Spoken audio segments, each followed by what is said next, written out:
Breathe. Just look at me and take a deep breath. Yes, just like that. Relax. Focus on breathing. Keep looking into my eyes. Don't look anywhere else. Hush. It's okay. We've been through this many times before, and we'll get through it again. Just look into my eyes. Stare into them. Stare deep. Good job. I'm going to put you under my thrall, okay? All the adrenaline, all the negative thoughts, the anxiety, the fear, they'll all drain away.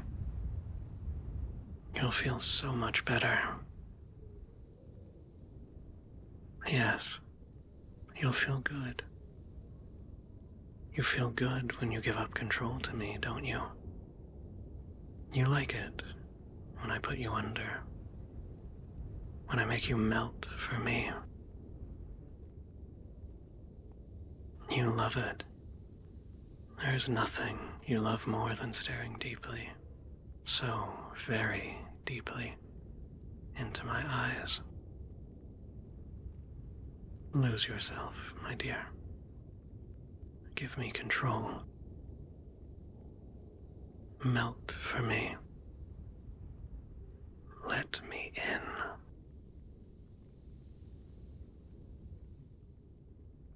Darling, are you? Hey, I'm here. What's wrong? What? Did that not work? Look at me. Come on. You're mine. You know that. You belong to me, and I take care of what is mine. Listen to my voice. Melt for me, my pet. You love it when I compel you. You love how good it feels to obey me. And that's just fine, because I like it when you listen to me. Listen to me now. I want you to calm yourself. Breathe, just breathe, and think nothing. Feel your mind empty itself of all thoughts. Just listen to the snow falling gently outside, the dusky winds of winter breathing frost over the mountainside.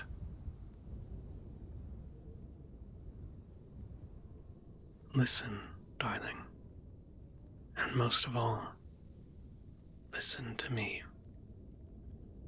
Let my voice caress you, control you, compel you. Melt for me, my sweet. Let me guide you. I always do, don't I? You'd be lost without me. You need me to tell you what to do. And I am telling you to sink. Sink deep as you stare into my eyes. You can't look away. You can't stop listening. All you want is to keep staring into these ruby red eyes of mine. Watch them, my dear. Look into my eyes. Look into... I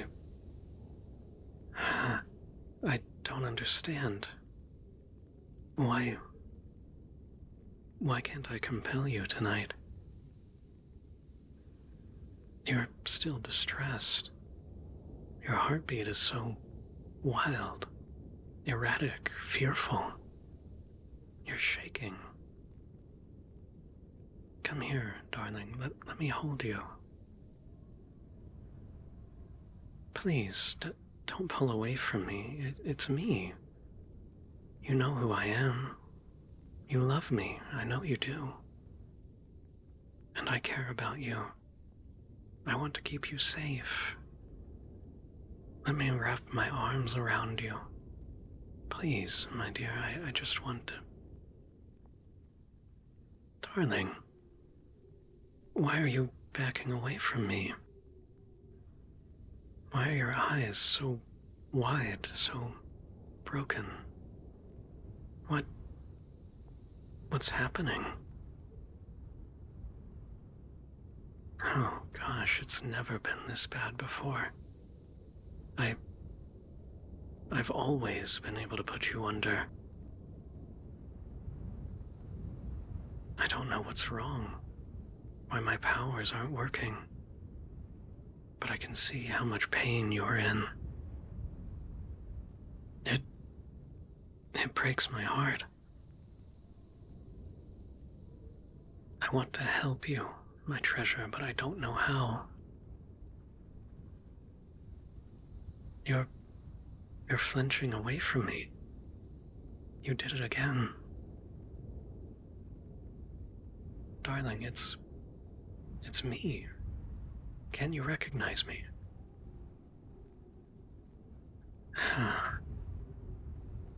Okay. Okay. If I can't empty your mind of the bad thoughts, then maybe I can help you fill it with happy ones. Think happy thoughts. That's it. These anxiety attacks of yours, they're triggered by bad memories, aren't they? So maybe we should just think of the good memories you've had, yes? What? You think there aren't enough? Hey, stop mumbling to yourself like that. Look at me. No, not into my eyes. Just look at me, please. You have happy memories. I know you do.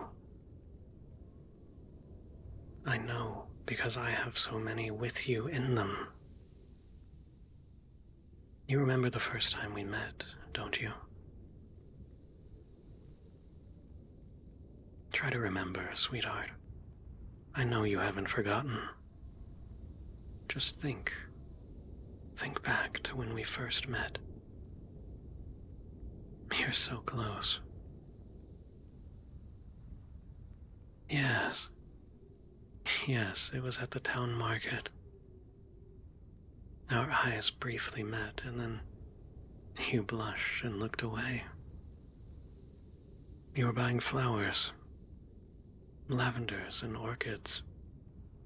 I had never seen such beautiful flowers.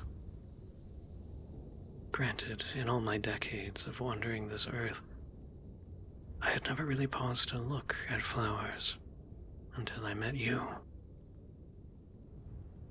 They were pretty. You have a good eye. But as it turned out, my darling, so did I. I followed you. I know it's rather unbecoming of me given my station, but I felt this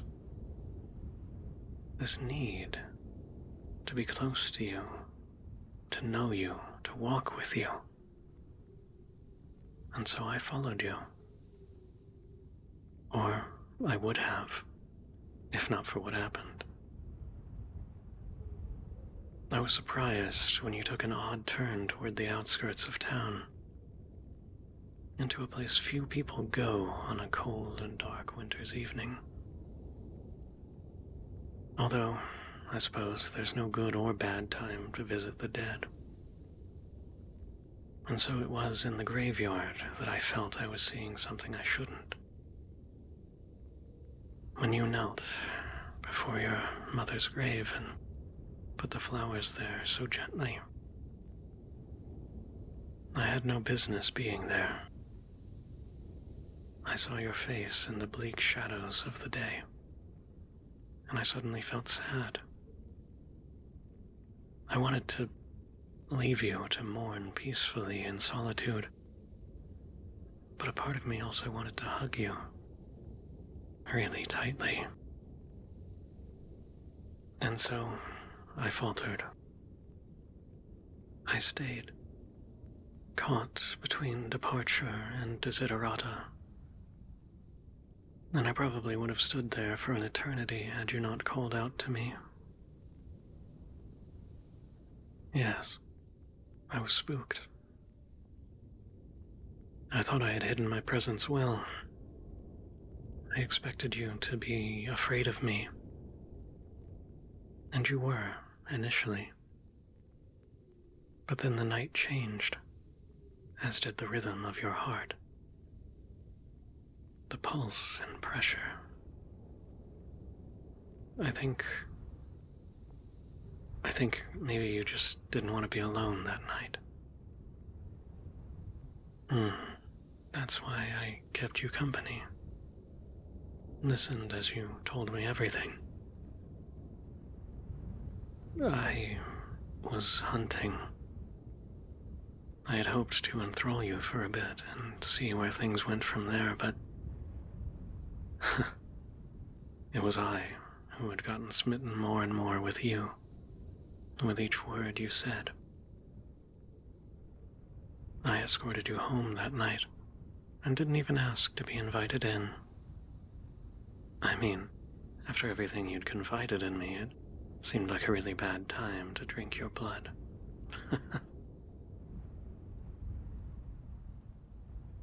It wouldn't be too long before I had my first taste, though.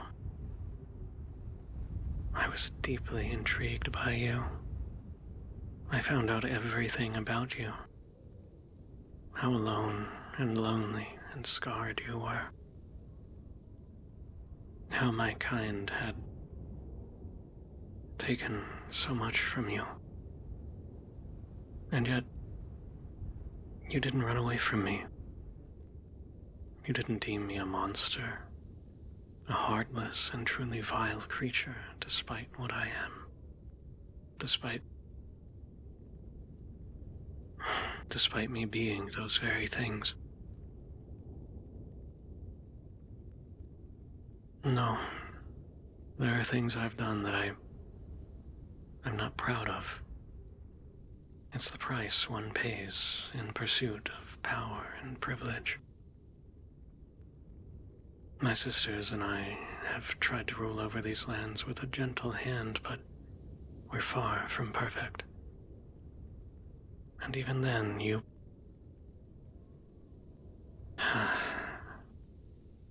When I first told my sisters about you, they thought I finally wanted a pet of my own.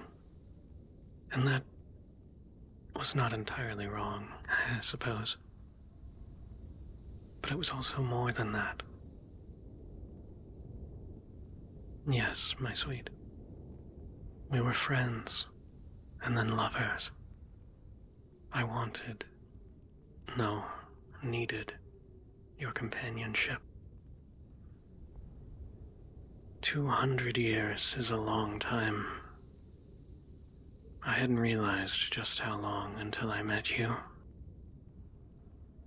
To think a human like you, so pure, kind, innocent, would willingly choose to be with me.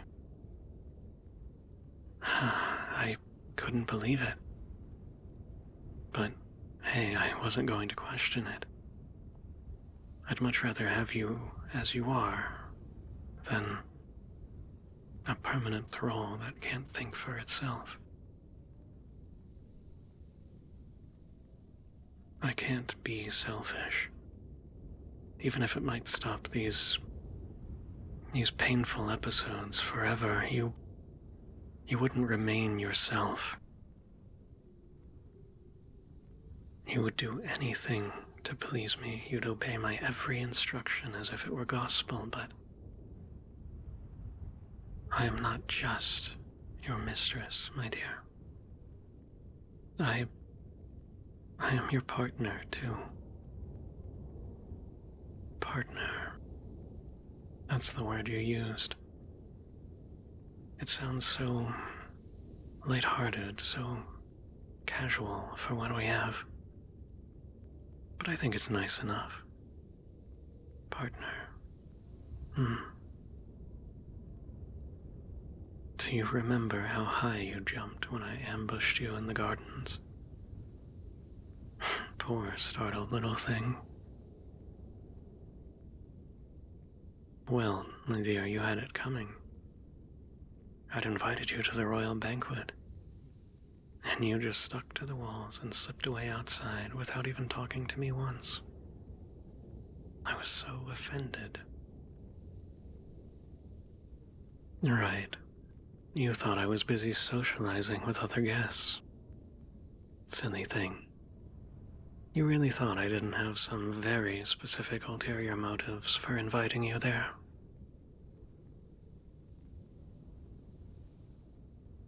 Oh yes, that was the first time I drank from you. And shortly after, I saw to it that you were a permanent guest at this castle, doomed to entertain me and keep me company for all of time, as is befitting a vampire's pet. No, as is befitting a vampire's betrothed. I still remember that first night so vividly. How wonderful it was. I can still taste your blood on my lips. The nervous excitement coursing through every vein in your body, and tinged with something delicate, foreign almost. A hint of wistfulness, of longing, like at some point infatuation had turned to love, and that love now held you tightly as I fed from you. Well, yes, I held you tightly, because you'd have fallen and suffered a concussion otherwise. You're welcome, my pet. You fell anyway, huh? I take it the anxiety is fading now. You're starting to sound awfully chirpy again, my love. Come here. Come into my arms. This is okay, right? Good. Good pet.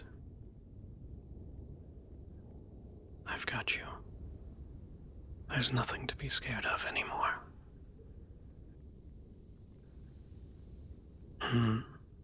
Why are you sorry, dummy? You didn't do anything wrong. Oh, yes, well, I understand. It's not me you fear, it's just what I am. And I don't blame you. No, you have nothing to explain to me. I know what you've been through. I understand it, but it will take some time yet for you to fully heal. And that's fine. I'm going to be with you. Always. I will never abandon you. I will never let you leave my side. Because I love you. So you just have to deal with it, okay?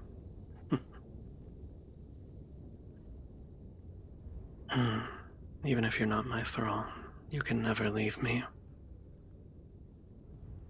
Because I'm vampiric royalty, you know. You can't disobey my decree. What happens if you do? You. Are you really sure you want to have this conversation with me, pet?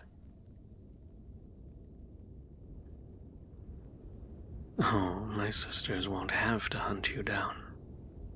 I'll do it myself. I'll drag you back in chains. Soft, delicate ones, of course.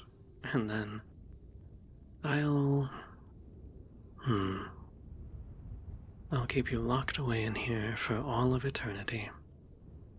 You won't be able to leave my bed again, much less leave me. I do mean that. Yes. And I highly recommend that you do not tempt me to demonstrate. What is it, love? Are you imagining it now? You know, if you really, really want, then I suppose I can...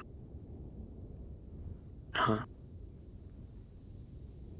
Of course I love you that much, silly. Silly pet. How could I not? Hey, you're not allowed to talk about yourself that way. I'll be very upset with you if you do that again. We've talked about this. You're good enough for me. More than good enough. You are everything I want, so don't ever feel like you're not worth loving. Shh. It's okay, my darling. I don't mind if my shoulder gets wet. I have plenty of evening gowns. You would know because it's your job to help me in and out of them. Hey, free labor and a steady supply of delicious blood are the very least I should be getting out of our arrangement. I could take so much more. All of it. But I won't rush anything with you. I have waited for 200 years. I am a patient person. I do get very impatient when I can't cuddle you, though. So come here. Get close. Let me hold you tighter.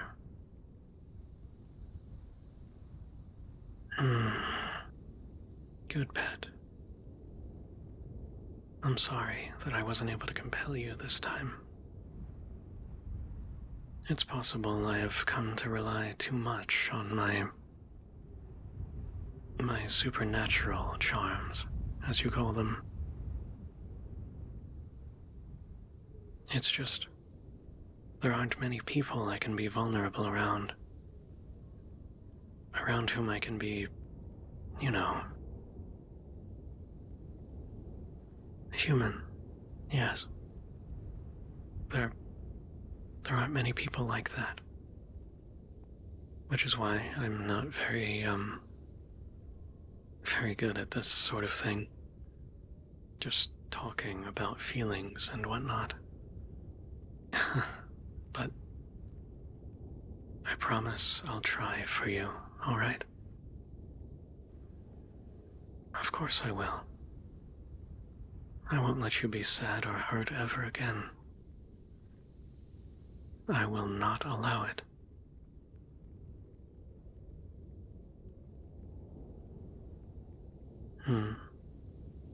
You want to know what you did to get so lucky?